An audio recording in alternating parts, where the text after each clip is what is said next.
We are not licensed medical professionals. The thoughts and opinions expressed on this podcast are meant to share our experiences and not to diagnose or as a form of treatment. If you or anyone you know is currently suffering, respectfully encourage them to seek help from a licensed medical professional. The topics discussed in this podcast may be triggering for some listeners. Listener discretion is advised.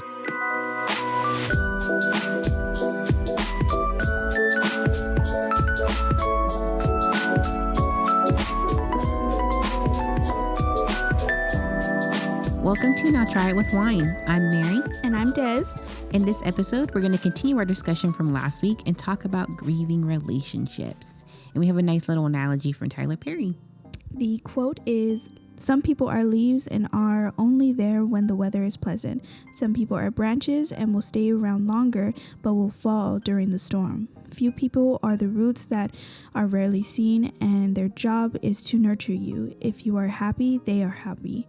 How do you move on from the relationships that have ended? This can be family, friends, or romantic relationships.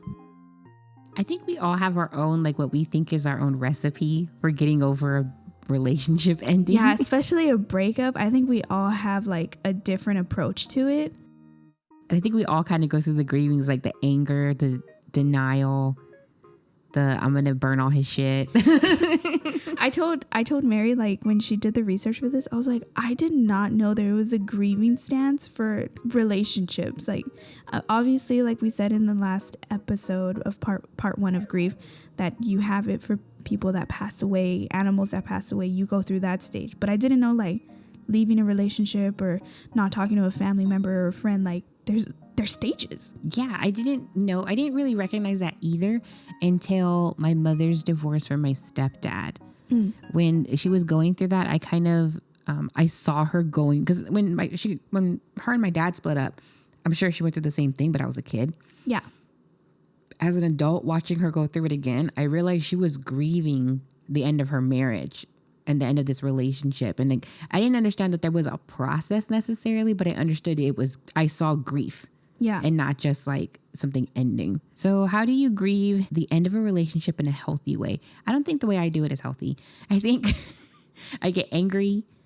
I get, I think it's the denial, anger, and then I cut people off. I'm going to be honest, guys. Rebounds are not healthy. I think maybe once in high school I did a rebound. But for the most part, I think most of the relationships that I think of that were ended aren't really romantic ones because I didn't date a lot.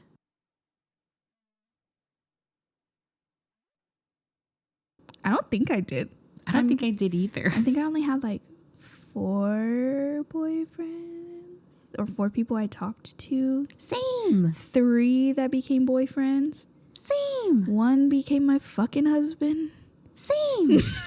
So I don't think that we really date, and especially since it's in high school, it's a condensed version of dating. Yeah. So I don't really, but I think the most grieving I've done is over loss of friendships. I think, yes. I think that's a good one. Especially when you leave high school and you think you're going to be friends with these people forever, and it doesn't turn out that way for a lot, 99% of the relationships you had. Most of the friends I had in high school, I literally only talked to 2 of my friends from high school, which is Priscilla and then another one. But she's in another city. I love her. We don't talk as often, but of course I love you. I talked to one person from high school and I married him. It's just more so at least for me on my side, a lot of people that were leaving high school with me, graduating the same year, they were still acting like kids. Yeah.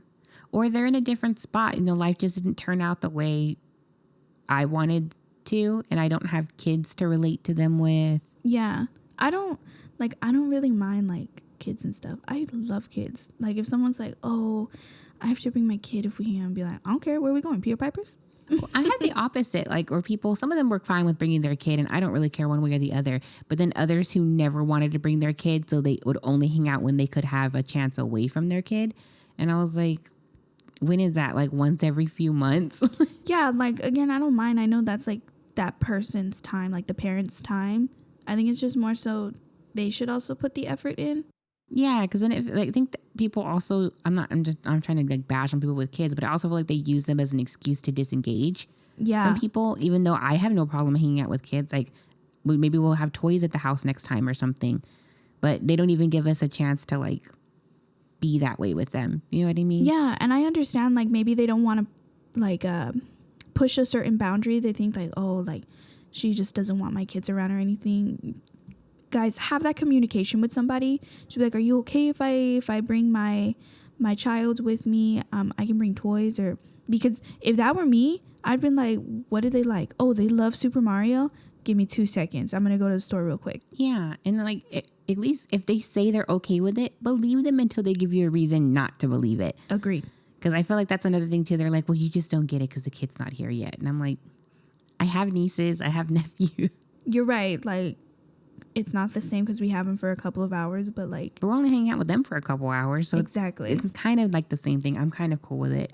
But I do think that the child thing does become a reason for people to stop talking to you, like to disengage because you don't have children.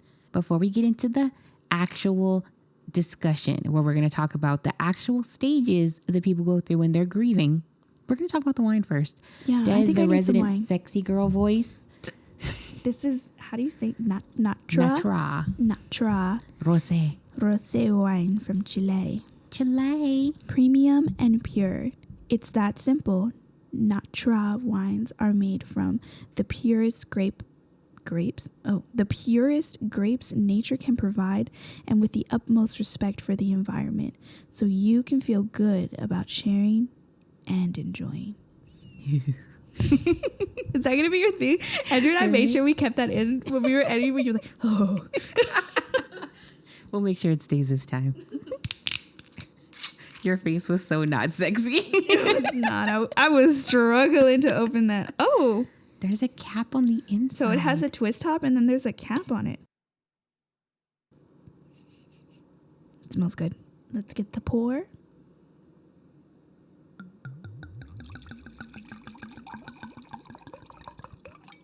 It does smell really good. It's not too strong.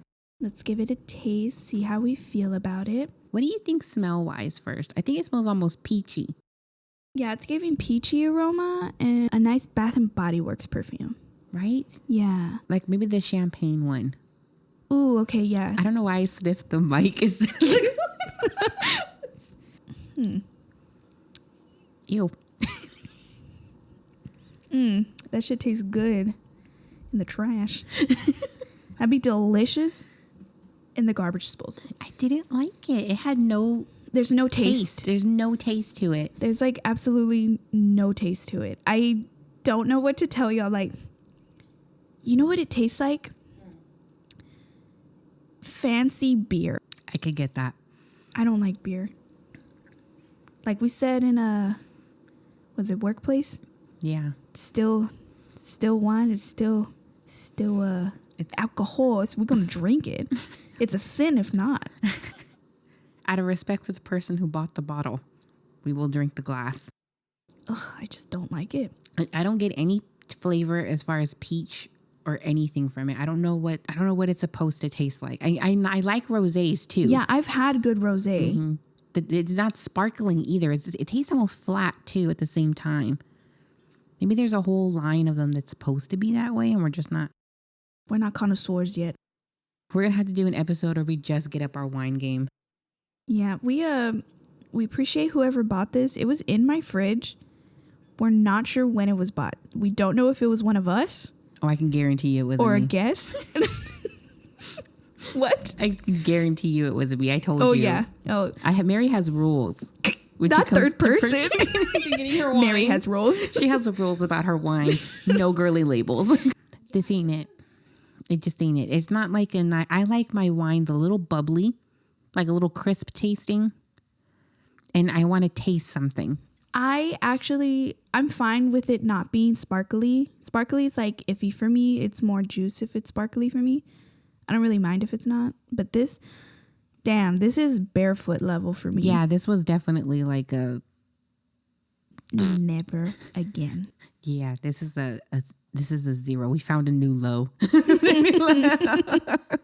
We knew something would happen. I don't even know what to say. let's just move on. Let's just pretend like this didn't happen. Didn't happen. Erase You're going this to from hear your us memories. gulp, but just know we're going to hate it. Yeah, I hate every second of it. So before we get into our discussion, I do want to mention that there's 2 myths about grieving that we want to, I think me and Des should give a few moments to dissect and talk about. So the first one is time heals all wounds. That's bullshit. Yeah, not really. People hold grudges for like their whole lives. I like how my dad said it in the toxicity. I can forgive you, but I can't forget what you did. Yeah, I mean, there's certain people that you can forgive what happened, but you can't allow yourself to be put in that situation again. And you know the person's not going to change. Exactly. So time can't heal stupid people. Right. The next one is the grieving process is different for everyone. Research shows that that's not true. The process overall is the same, but it can look different for everyone. So for example, let's say me and Des watch the same movie together. I don't know, pick a movie, Des. The Conjuring. Okay, The Conjuring. My sick mind might think it's a romance, and Desiree's thinking it's a horror film. We both saw the same freaking movie, but we're experiencing it a different way. The process of watching the movie is exactly the same, but we experienced it differently, and it looked different to each one of us. Yeah, if you think about it, like, it could have been a romance because the parents were on the edge. Mm-hmm. It just depends on what you decide to focus on. I've never thought of it that way. It took me like 3 hours to come up with that analogy. You're like, and you fucking pick The Conjuring. Well, honestly, it applies to every movie. That's true. So we wanted to do the basis of this discussion on a TED Talk me and Des saw from Antonio Pascual Leona. If I said that wrong, I apologize, Antonio. The video was titled How to Get Over the End of a Relationship. I actually enjoyed it. Me too. It wasn't too like sciencey. Yeah, sometimes TED Talks are a little too scientific and show a lot of statistics. I love statistics, don't get me wrong. I think it shows a little bit more into how people think. But sometimes TED Talks are like, that's all they talk about, the statistic. I did feel like in certain places the TED Talk was kind of dry. But for overall, I think the information was really good. So it's kind of what I wanted to talk about with Des in this discussion fishbowl. So we just kind of wanted to go over it. So there's a roadmap for people with unfinished business. And something that he said at the beginning of this talk really stuck with me. This is not a straight path. So you're not going to follow each of these stages in order. You could flip-flop between 1 and 2 or go from 1 to 3 and then back to 2. It's not a straight path. You can get lost in this cycle. And I think that's what happens to a lot of people when they're trying to get over a relationship and they just can't seem to move on. It's because they get lost at one of these stages. I loved that because it's true. Yeah, I do that. I think the harder relationships to get over, the ones that have a lot to unpack, it's very easy to get lost in this because I know, like, for example, my first boyfriend, when I was kind of thinking how I fit this roadmap into it, I would go from places from anger to reevaluating old stuff and then getting angry all over again over stuff that I was like, in this new light, I understand was manipulation, but when it was happening, I didn't see it that way. Yeah. And just getting stuck flip-flopping back and forth. I also think you can go through these stages when you're in a different relationship as well. Yeah, they don't have to be romantic. It could be family relationships, friendships, coworkers. Your dog. Yeah, anyone. Any kind of relationship when their ending is painful. Yep. So the first stage of the process, roadmap stop number 1, the anger and sadness stage. The anger, the sadness. This happens right when the relationship is over. This stage can take a mixture of anger at any situation and sadness of loss, but these emotions are happening so intensely that you can't tell them apart. Have you ever had that happen to you, Des? Yes. There's no hesitation. Yes. Yes. I've done the same thing. I don't know. It's not always romantic either. So you can feel stuck. People can feel stuck in this phase of the process by ignoring the issue, blaming/rejecting the other person. So in order to get out of this stage, remember to breathe in the beginning when you first are initially going through it. Allow yourself to feel pain in a controlled manner until you start to feel okay. That is very important. I have an issue with this, and it's not even just like when a relationship is ending. It's like when I'm having an argument and an idea is having to I'm having to get off of something that I wanted after talking about it with Robert. Yeah, we talked. I can't remember what episode. I can't remember either. But I think we did talk about that, allowing yourself to take a step off to the side. I think it was boundaries, the I first episode, not part 2. Yeah, I think you're right. Where we're talking about giving yourself some space to figure out how you feel and then reapproaching. Yeah, because you can't say something that you didn't mean to say. A pro tip, because I do this a lot, I pick a designated time and place to do this. For me, I have to be intentional. Otherwise, people will get hurt.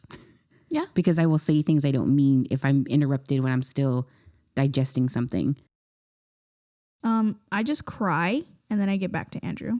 I'm a crybaby. But you'll go to your room and with your like on your own space when you decide. That's what I think is important for people to understand is you have the power to decide when and how you express your emotions. Because you do the same. I mean, you both talked about this, how we need a minute. Just give me a minute, 5-10 minutes, and we go sit in the corner and then we'll come back and we'll talk about this. Yeah. Another tip to get out of this stage is to define what it is that's really upsetting you. Hint, it is usually the way the loss of this relationship made you feel. So let's say me and Dez's friendship is over. Ugh. We've left. It's over. It's donezo. So I'm upset, but I don't know what I'm upset about. I could be upset about feeling betrayed for something that she did or vice versa. Identifying what it is that's upsetting us and not just being angry will help you understand it and move past it out of this stage. So part 2, the reevaluation of old hurts. At this stage, you're still in a bad headspace and you may start to revisit old wounds that may have been triggering by the relationship ending. People are stuck here with thoughts of self-blame and doubt. A word of caution, people with a history of abuse or neglect tend to get stuck in this phase the most. I totally agree.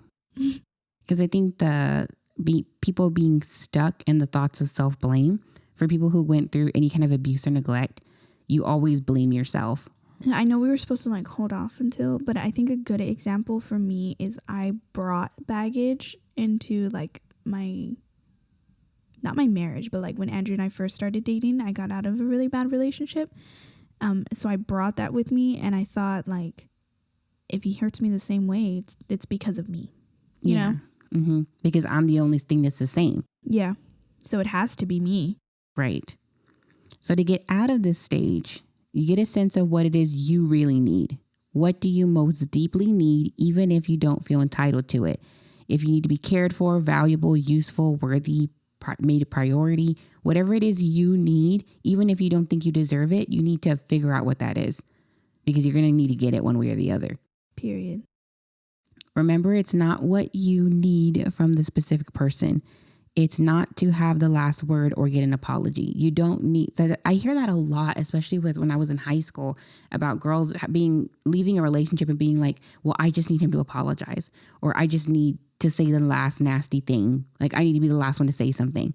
I still hear that in my adult life. Honestly, I don't have very many friends.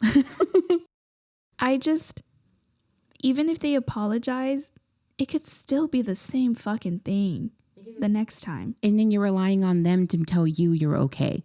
Yeah. So if they're like, oh, I'm just waiting for an apology. Okay, then what next? Mm-hmm. What's after the apology? Are you just going to do it all over again, knowing damn well it's going to happen again? That's just from my perspective of always hearing that in high school and in my adult years. So the way I would kind of reevaluate this is let's say your boyfriend cheated on you. So you feel, let me look at the list. You feel like you weren't worthy of him, right? So what you should do is look for a way to make yourself feel worthy, not try to get an apology from him or some kind of last dig at him. And you're not going to him for this worthiness either. Find it in yourself where you're thinking about yourself, making yourself worthy to yourself. I'm worth more respect than being cheated on. But you're going to leave that relationship to fulfill that worth. You're not looking to him to tell you, I'm sorry for not respecting you or not showing you your worth. That's not what this is. You're trying to get it from something else that's healthier than that relationship. Dang. I know Mary did most of the research for this episode, but holy shit. I was thinking that's really good as we're going. Number 3 is the expression of anger/grief stage. In this step, we focus on using emotion to help you rebuild yourself in a healthy way. We use a healthy assertion of your worth and worthiness despite any pain caused during or before or after the end of a relationship. It's okay to use your anger and sadness as a source of strength to move forward. In grief, you will still miss the person. In this stage, you will still flip-flop between anger and grief. People get stuck here by mourning the undeclared losses, like not seeing them at a graduation or funeral. I think that's for me too, like the undeclared things, like the family members that I have no longer speaking to for whatever reason. I feel like the loss of them when I think back on like my graduation or my wedding or I don't know, just one of my sister's concerts and them not being there. Yeah, I can totally agree with that. Because you're not just missing, I think you're always going to miss that person. It's just learning how to live with that in a healthy way and not in a destructive way. Yeah. Again, at least for me, like I moved on, but it's not like I've forever moved on. Like you're not always going to move on. Yeah. And then I think you're always going to have residual feelings for people because they did have a positive impact in some capacity. Yeah. Especially, again, if it's like a family member or a friendship. Yeah. I mean, it could be relationship depending on like how that relationship was. Not all relationships are bad, like Mary and I's before. But even then, there was other things that were good and fun and happy memories in those relationships that you're still going to mourn. They weren't all garbage. Mine were pretty garbage. Like he wasn't nice to you at all? I told you, I got $20 for my birthday. I didn't get flowers. It wasn't even in a card. It was just like, oh, I have a dollar bill right here. Like, here's $20. I was like, oh my God. Don't spend it all in, please. I'm like, dude, thank you so much. Mine was a little bit different. It was a mix of both because we had a really good friendship. I just don't think it translated well into a relationship. I couldn't talk to any boys. No boys. None. I high-fived a friend during tennis because we were playing mixed doubles and he yelled at me in front of everybody. Ugh. Yeah. Moving on. Next. To get out of this stage, you have to say goodbye to all the things like activities and experiences you will never have with this person. Define what you resent. Define what you miss. Can you make that in a sentence? I just need a little more info. You have to get over the experiences and not closely relying that with the person so much. So like, I'm like what I said earlier, like I'm sorry that my aunt isn't going to be there when I graduate from college. Like, Yeah. I'm sorry she's not going to be at the celebrations. I'm sorry she's not going to be at Christmas. I'm going to mourn that and not everything else that what that means. Like her absence at these events is sad, but it's not unbearable. Right. Okay. So there's 3 outcomes to the process. Number 1, you forgive them and resume the relationship, which women, man, we do this all the time. It's hard. Mm-hmm. It's hard because we want to be forgiving, loving, and nurturing. It's in our nature to be those things. It's very hard not to get stuck in a cycle. Yeah. Number 2, you forgive them, but you decided not to reconcile. Okay. Number 3, you don't forgive and you don't reconcile. Period. Sorry, my bad. I want to emphasize that this can be healthy. You're taking back your power and you're holding them accountable. More than likely, if you've been listening to our podcast, you've already communicated the boundary. We already had Miss Emma on the podcast. She was the light at the end of the tunnel. She gave us exactly what we needed to do to set boundaries. We should have set those boundaries. They were crossed to the point where we're considering ending it. Now you're holding them accountable. As she said, it's not an ultimatum. This could be just your last straw and you don't want to be crossed anymore. Yeah, that you're just done. You've reached your limit. And it's very healthy to do so.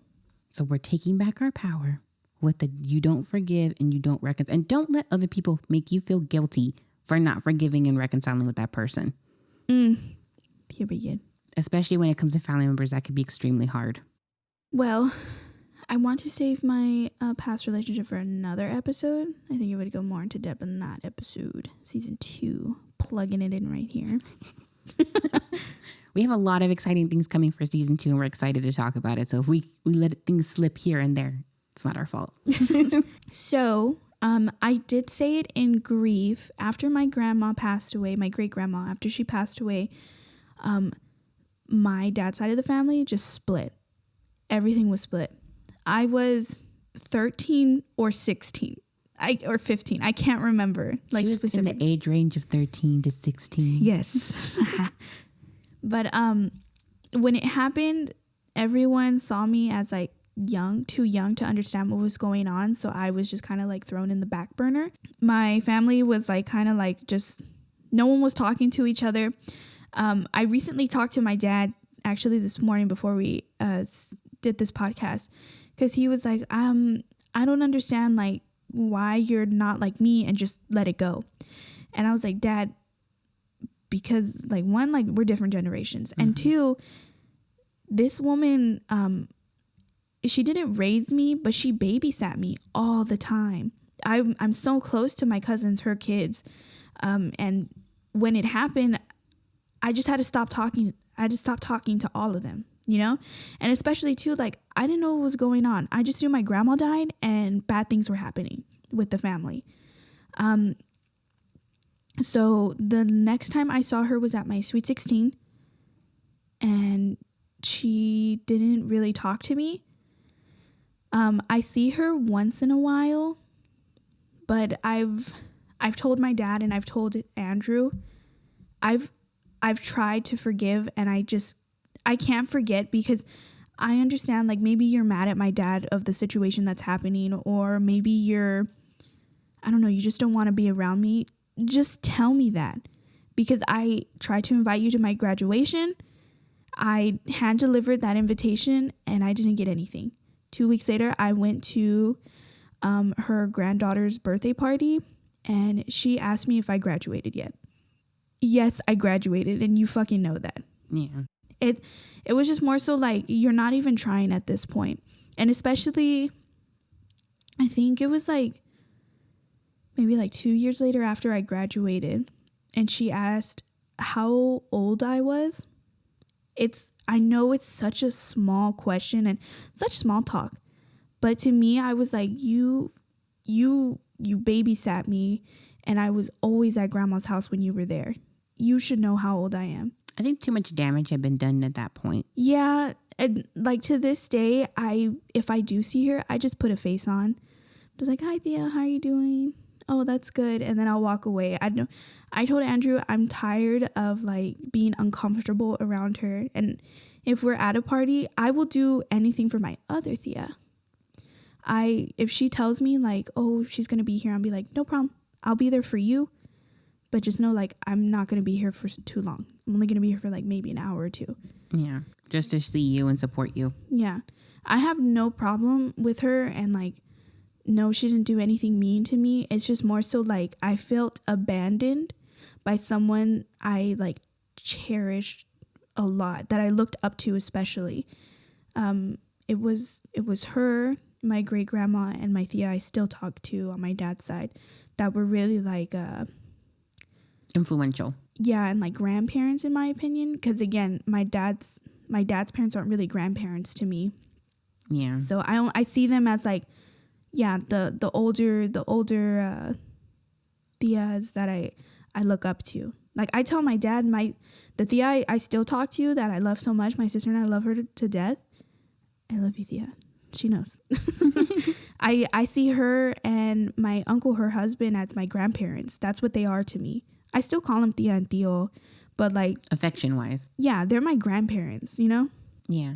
So as of right now with my Thea, I am in the outcome of I forgave them, and I've just decided not to reconcile. Again, when she's at any family event, of course I'll say hi and be nice and everything, but I'm not going to give any more detail than I will.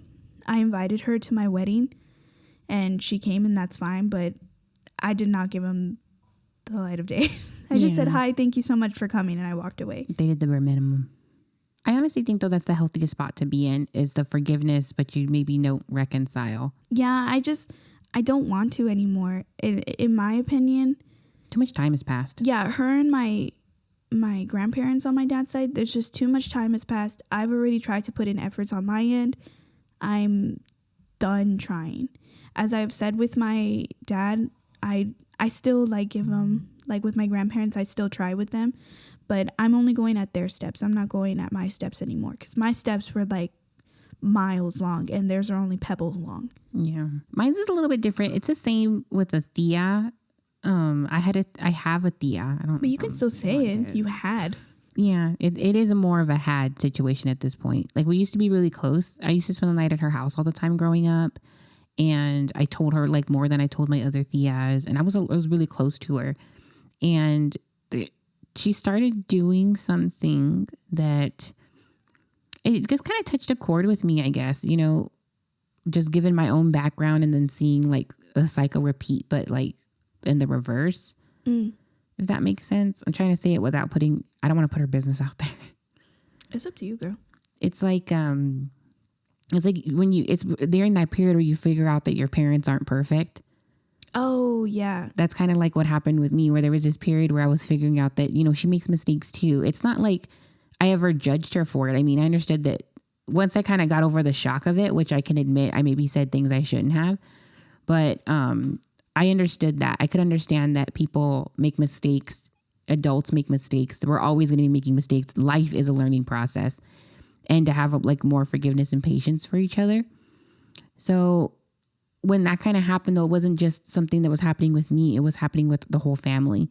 Okay. So a lot of people said things they shouldn't have said to each other, her included. It wasn't just that people were being ugly to her necessarily.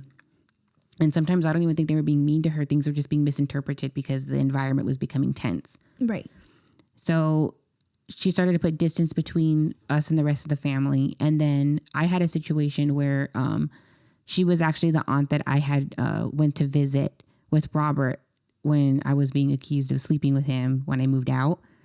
And she got dragged into that mess because she told my mother the truth, that I was there, I had dinner with them, and then I went home, and she gave her a time as to when I left, which it wouldn't make sense for me to have gotten in a hotel room to sleep with him in that time frame. But obviously, it had to have made sense. To someone. But she backed me up in that situation, and she said the truth. And I don't know, it's just like from that point on, things were just different. And then eventually it got to the point where we didn't even talk to her at all. And I never understood why. Like, I knew that she had an issue with my mother, but I didn't understand what that had to do with me. That's how I felt with my Thea. Like, I understand you have problems with my parents or my dad, you know, but why am I being thrown in the middle of it? Yeah. Especially, like, it doesn't matter if you were younger or older. Like, you have no idea what the fuck is going on at some point. Yeah. And it sucks to be, because I can't make it right because it has nothing to do with me. Exactly. So we didn't talk. Eventually, I reached out to her because one of my siblings was like not complaining, but like telling me like they were hurt, that they were being cut off too, and they didn't know what they did. And you know how I am. If someone's hurting one of my siblings, I'm gonna confront them. Yeah. So As you should, period. So I reached out to her. I talked to her in person. I thought it was going really well. We were, I think we had some honest conversations. Like, and that's another thing. She didn't always say the right thing to me either when we were coming back into each other's lives. But again, people deserve forgiveness and understanding. And I understood that she might not have meant some of the things she said in a mean way. She was just trying to be like, you know, putting her own perspective on it. And I can respect that. And I never said anything to her about the things that she said that hurt my feelings. So when something else happened with a different sibling, not me and the sibling that initially made contact, but another sibling, she just cut us off. And what I didn't like is that I was being accused in the beginning of allowing myself to be caught. Like, if she's having an issue with my mom, let that be between them. Well, if she's having an issue with this other sibling, why can't that between them? Like, why do I being dragged into it? Because me and my other sibling were making these grand efforts to patch things up and being consistent and reaching out and talking. And we had actually done a lot of work on our relationship. And it was heartbreaking when it was just so easy for Just to let go. Just to let go, and because they decided we weren't safe anymore without even having a conversation with us. So I guess I'm in the part where I forgive them, but I'm not the one who decided not to reconcile. They did. Like, I don't understand what I did. I don't understand how to fix it at this point. Like, there's no communication. Even if when I reached out a couple times afterwards, there was no communication. It's like, I don't think I went through the stages that well either, because I did feel a lot of anger and sadness when it happened. And then I was reevaluating our conversations and looking at the certain things that they said that I didn't agree with, but that they didn't bother me. So I understood that they had a difference of opinion, that they weren't trying to be mean. Like, I don't understand how that, you give so much grace to people, you expect the same grace back. And exactly. I don't even know if I want to reconcile the relationship at this point, if it's going to be anything that I do that they perceive as bad or ill intention is not even going to warrant a conversation. They're just going to stop talking to me. So at least for me, I wouldn't want to reconcile. Too much time has passed, as well as like I've already put in effort that I could. Again, I was young when it happened, so I tried to put in effort where I could. I would message on Facebook. I would even ask my parents to drive me to their house, like stuff like that. And it just never panned out. Yeah, it never panned out. As well as I will probably, I'm going to be honest, she and her husband have made snarky remarks to my Thea that I do care about, and I don't enjoy it. So I see no reason as to why I should continue. And my Thea and I have talked about it, and she's like, she's my sister. I want to be with her. Like I have forgiven her, but I can see it in her eyes too. Like she's still tense about it, I think for me, having other people influence my decision about whether or not I want to reconcile again is definitely something I can relate to. When it happened, the sibling that and I, who had done the most work, it had nothing to do with, neither one of us had anything to do with the situation that they were upset about. He was very upset and he was very emotional about it. And because he was that way, I became angry over the situation, and I didn't reach out probably as soon as I should have. I would say that you're still in that like anger stage. I'm not angry now. I was, but like when it happened. Yeah, when it happened, for sure. When it happened immediately, I was in shock. And then when I saw the fallout with my siblings, who were both hurt over what happened, then I became angry, because I understand that she was upset. But we're people. We make mistakes. We could have had a conversation about it. And especially, like you said just a while ago, you were making like steps for a couple of months at that time. Yeah. Because I remember I told you about it because I was so upset about when it happened. But we were there when it happened. Oh, yes, you were. But you didn't know what was happening when it happened. No. And so it's just a very uncomfortable situation. And you saw how emotional they were after she had left. It's upsetting, especially like, I don't want to get too much into detail, but it was a big day for Mary's sibling. Yeah. And it was hurtful that it was shifted away from that. I understood that what happened was upsetting, and I would have been mad if I was in her position too. But I don't understand why it was taken to the extent of cutting us off. In my opinion, they thought of themselves only, and not the real reason as to why they were there. Yeah. And then, like what we said before, what happened had nothing to do with all of us. It was one person in particular they had an issue with. They could have addressed it afterwards, but they could have addressed it afterwards. They moved from the situation, not just up and like just stop talking to you. And I don't like that we all became persona non grata to them. And that's what my issue is. I'm always open to a reconciliation because I love her, and I feel like I love her so much, and we've had such a strong relationship in the past that I never want to close myself off to getting there again. But I'm going to have stricter boundaries about, you cannot, there's, if she was having an issue with my mom, I hate to say this, but if she was having an issue with my mom, okay, that's between her and my mom. When it comes to my siblings, I don't have that same mentality. Yes, mentality. Because as far as I'm concerned, her and my mom are adults. They can handle their own thing. Not that my siblings aren't adults, but they're my to me, like I see them as my children. Well, they're my siblings. If they're your younger siblings. Yeah. And if they're being hurt by it, I'm not as forgiving. And that's not to say that they can't ever do something wrong and that I won't sympathize with anybody, because I will. You know I will. You're like, look, we know they can be a little stupid. But you don't get to talk to them that way. You know what I mean? Or you don't get to treat them that way. I agree heavily with that, bro. Because the same way with we're older sisters, so we have to still be protective over them. I know I only have one sibling. Like, compared to you have a couple. It's just more so like, I want the best for my sister. Mm-hmm. And I remember when it all happened, I feel like it's like maybe like because we're the first children, we have to like, for my thing was, I want to go back to what it was like when my grandma was alive. That we would be able, I'm like tearing up. We would be able to go to her house, and I got to see everyone from my dad's side, and I was so happy. My sister and I are the oldest great grandchildren to her. And it's not fair that I don't get to see any of my cousins anymore because of it. The last time I saw my cousins was my wedding, and before that was my sweet 16. And before that was my grandma's funeral.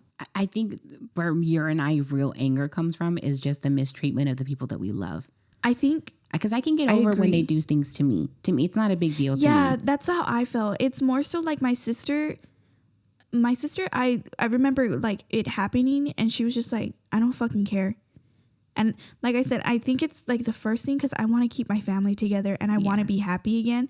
And I really did try. I remember one Christmas, I asked my tia, I was like, can we invite her over? And like, let's try to have Christmas together. And I was going to invite all of my tias, all of my cousins. And it all went to shit because someone called me and said, why haven't I gotten invited yet? It was the day after we decided. I was so pissed. That's another thing too. When there's hurt feelings with other people, they act out, and it's really hard for the people who have nothing to do with the situation, who've been trying, who want to be a part of your life, are being rejected for things that they had no control over. Exactly. I wish I had my sister's mentality. I don't know if like one of your siblings has this, but my sister's like, I don't fucking care. So was my sister. She's like, I don't care. I'm done. If she's going to be there, I'm not going. My sister isn't necessarily like that, but she will be.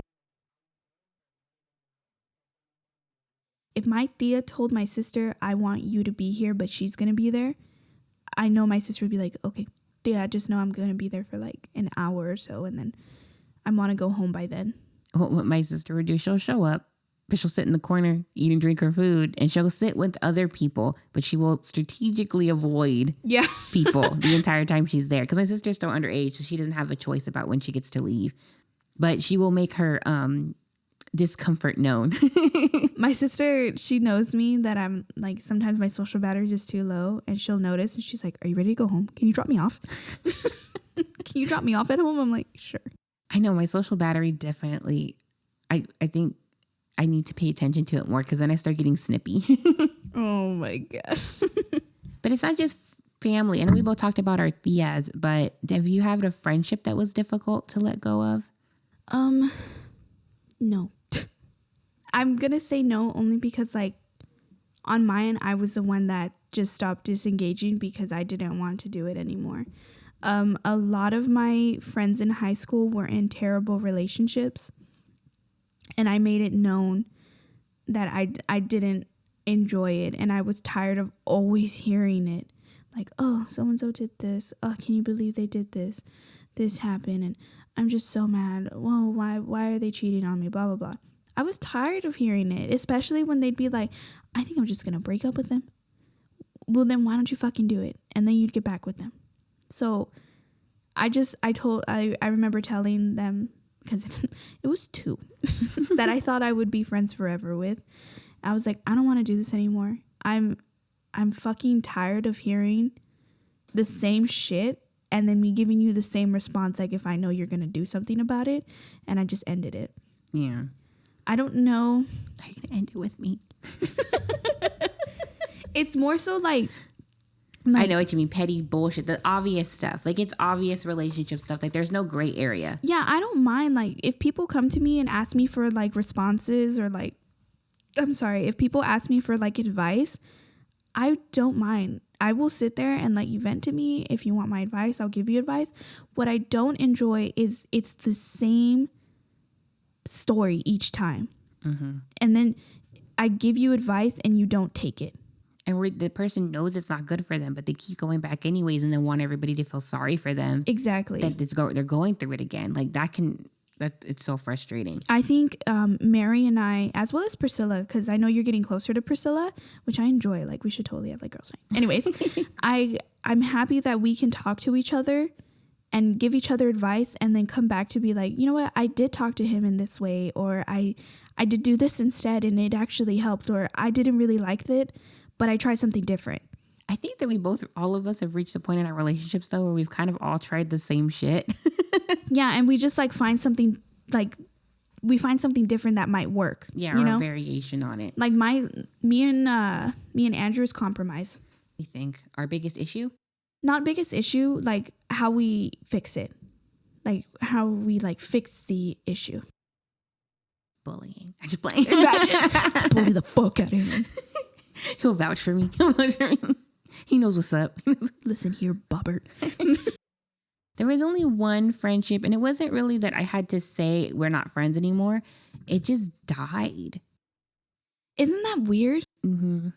Those situations, I'm like, am I the problem? Like, I just want to know the question. Yes. And I want to answer the broke question my answered. heart because we were hanging out all the time. And it wasn't like, and it's one of those friendships that the couples could hang out because the husbands got along really, really well. I enjoy those. And I loved we were at each other's houses every weekend, holidays, birthdays for, I don't know, maybe a couple of years. And then out of nowhere, they just stopped talking to me. And then we tried getting back into it and we were okay for a little bit, but then it went right back to it. And then Robert and I tried hanging out with them again and it just didn't feel the same anymore. You know, it felt awkward. Yeah. I think too much had happened. Like, I know that the girl who was my friend, obviously, we had issues in the past that I thought were resolved, which I found out later they weren't. And I think it made the relationship hard for her. Yeah. Because I'm not going to lie, I'm not a fucking saint. I do shit too. No, it's like Mary said in the beginning, humans make mistakes. And sometimes if I'm frustrated with that specific person, I will do or say something petty. Especially when I was in high school, I was a fucking monster. Oh my God, me too. I was just horrible when people pissed me off. Horrible. Andrew and I were talking about that recently, and I was like, hey, thanks for sticking around. Because I was horrible. I was so mean. And I would do things because I was hurt, not just about what was happening at school, but what was happening in my home life too. And I think I just took it out on people who were close to me. Yeah. So I totally get why she was mad at me at the time. And I thought we had moved past it, but I guess we didn't. So as adults. Did you ever have a conversation after finding out? I don't think I understood in the moment what she was trying to say to me until later when the relationship finally fell apart. And I was thinking back on it. I'm like, maybe she was trying to tell me she wasn't over it. You're like, do you think? Is that what that statement meant? I think she wanted a grown-up apology, and I was just too like oblivious. Yeah. To understand that that's what she wanted because it happened in high school. So to me, it was no longer a fresh wound. But then again, you don't like what we talked about earlier. People can carry baggage from years and not say anything. I also think it's not fair either. I think it should have been a clear statement. Like I'm still a little upset of what happened in high school. Yeah, I think we're just a little funky with each other. Yeah. I'm not sure. Like, at least for me, because I know, girl, I was a fucking cringe fest now that I think about, like, how I was in high school. How ugly I could be. Yep.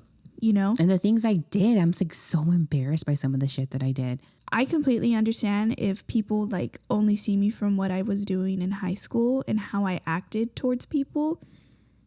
I'm totally different now growing up and understanding exactly how I don't know how emotions work, but like and everybody was fucking cringe in high school. Like for real. If I think about some of the things other people did too, I'm like, holy shit, we were all crazy. But we all did cringy shit in high school that we wish we could forget or no one would ever talk about it again. So I get it. It was hard for me to just let the relationship go, but it's not like we're in bad terms or anything. Like I could text her and just say how she was doing, but it's just more so of like, is it like a small talk relationship at this point? We would never like, let's go have dinner or let's go to each other's houses again. I just think that part of the relationship is gone. Yeah. And that was hard for me once it set in that it was over, like over. That was hard because we'd been friends since kinder. Oh my God. That is sad. I do have one friend that I've known since like first or second grade, and we're in the acquaintance phase right now. It's just we grew apart. She went to another extracurricular in high school, and I went to tennis, and we just didn't have time for each other. We used to live down the street. You know how fucking close we were? Our parents loved each other. Our parents would hang out all the time. We almost had like vacations together. I went on her vacations. My sister has those relationships right now, and I'm hoping that they carry on. I do too. It's nice to like have that. It is sad, I guess, now thinking about it, and I want to hang out with them again, because it's just like how do you get back what you lost? Yeah. Okay, so the last type of relationship that we haven't talked about yet is romantic. I was going to sing, but I have a bad voice. So my last romantic relationship that ended before Robert was obviously in high school. I've been Robert forever. We both married our high school sweethearts. Yeah, so the one major relationship I had that I actually mourned, the other relationship I didn't give a shit about. Oh my God. When it ended. Like, who fucking cares? But the other big relationship I had, it was a lot to separate from that person because we had been such a big part of each other's lives. Like they were my first boyfriend. We had been like together for like 2 years, I want to say. Yeah. And we had a really strong friendship, like what I said earlier. But the romantic and the jealousy, anger, teenage bullshit was very, very toxic and very, very destructive between the both of us. So when it came to like finally separating, it was hard for me to like say goodbye to the friendship that I thought we had and the relationship, because from my mind, for some reason, they were two separate things. After it happened, what stage were you? Like 1, 2, or 3? I yo-yoed a lot, like daily, between all of the different stages. Because you're in high school and you're like, you have nothing else going on and you're getting caught up in it. So I like daily in a day, I could show up to school angry, start reevaluating old hurts and be sad, and then be expressive and then go all the way right back, like in a day. Yeah. Because that's just another level of the immaturity of that person in that relationship, that I could do that on a daily basis. And like pulling away from that person, it took so much effort, like conscious effort, to be like, no, you're not going to call. You're not going to text. You're not going to have mutual friends. And I found the only way I could freaking get out of that relationship is to cut off every single tie I possibly had to them. I even stopped talking to friends that we had that were mutual friends, cut them off. Any kind of like clubs that we were both in together, like band, I made sure to intentionally stay away. Like I did a lot of work to ensure that that was the only way I could do it. Was just I forgave, but I completely disassociated and just didn't reconcile. And that was really the only healthy way to get out of that. I mean, if that's the way that worked for you, then I think it's good. Again, like we said in the beginning, everyone's different. Yeah. So for Mary, would you be number 3? For that one, I did forgive. So I can forgive him, but I'm not decided not to reconcile. Yeah. But I didn't forgive him right away either. I think I needed to hold on to the non-forgiveness to put up those boundaries. And then once I got those boundaries and was able to put some distance, it turned into forgive but didn't reconcile. So at least for me, I guess I'm at the I forgave them, but I don't ever want to reconcile with them ever again. When I was in my past relationship, all of my friends were his friends. because that's what he intended to do. The only friends that weren't his friends were what I had in tennis and ROTC, because like he just didn't do those. When it happened, I wanted nothing to do with him. I remember like breaking it off and everything, and I was like, get the fuck away from me. I'm done. I'm tired. I don't want to do this anymore.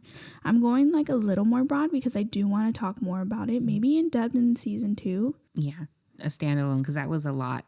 Yeah. But I do feel like, Mary, I did a lot of work in order to be away from that, especially that I like, you are in school and like you take usual routes to get to your next period. I made efforts to go the longer way because I was like fucking tired and I didn't want to like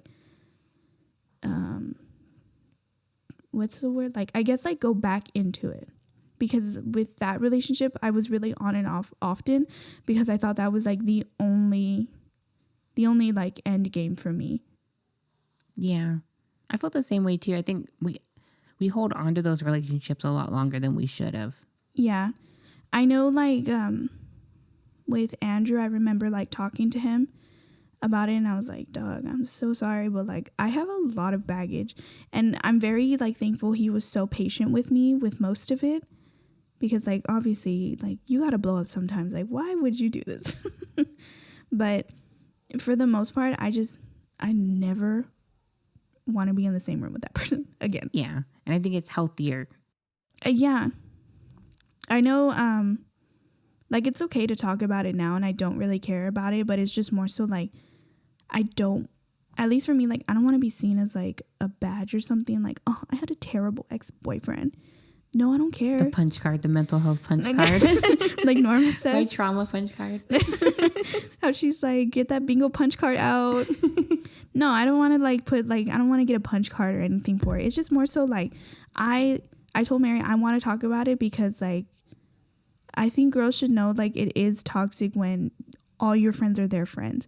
It's toxic when you can't talk to another boy, even if they're part of your group for a group project in school. Yeah, that we've all been there too, when you're trying to separate from someone who's like that and not recognizing the signs of it when you're in it and then feeling stupid about it afterwards, but also being in love with this person so you can't just let it go. I know, and people would say like, oh, it's puppy love, it's puppy love. I don't know what it was at that point. It sure as hell doesn't feel like it when you're in it. Yeah. And dismissing it, I think, is part of the reason why when we go to people for help and they just dismiss everything about it, is why we stay in these relationships as long as we do. Personally, Mary, I think we should save like more of our wonderful stories for another episode on the board. It's a possibility. If you think we should talk more about it. About toxic relationships. Toxic relationships, how to reconcile with past relationships, and looking for other people to fill roles. Comment in our quotes posts on Instagram. I post on YouTube. Or DM us directly on Instagram is a great way to get a hold of us. We will next season finally launch our Facebook Discord page. Mary's better at that, so I will get it done for season 2. We'll roll out a whole bunch of stuff for season 2. Season 2, we're doing, like Mary said, I think in the last episode, we're doing a little more of a revamp to try and be more accessible so people can interact with us a little bit easier. Yeah, I understand like Instagram's not for everybody, but I just like picked that one, so y'all are right. We'll get a little better at that next season. Thank you so much for tuning in with us. Please make sure to like, comment, and subscribe to our videos. Make sure to ring that notification if you're on YouTube. Leave comments on what you want us to talk about next season. And I'm heavily asking, please send us your ghost stories. We really want to do that next season, but if we don't have content, we can't do it for y'all. Yes, so please send us any spooky stories. If you could even do a voice recording and send it to us, that'll be perfect. We'll drop it right in. We could do a voice recording. You can call in. We do like a Zoom meeting type of thing. You don't have to show your face. Totally up to you. So thank you so much for tuning in on Now Try It With Wine. I'm Des. And I'm Mary. And we'll see you next week with our last episode of season 1. Oh, I'm so excited. We'll let you be on your edge of your seats until next Sunday. Bye, guys. Bye.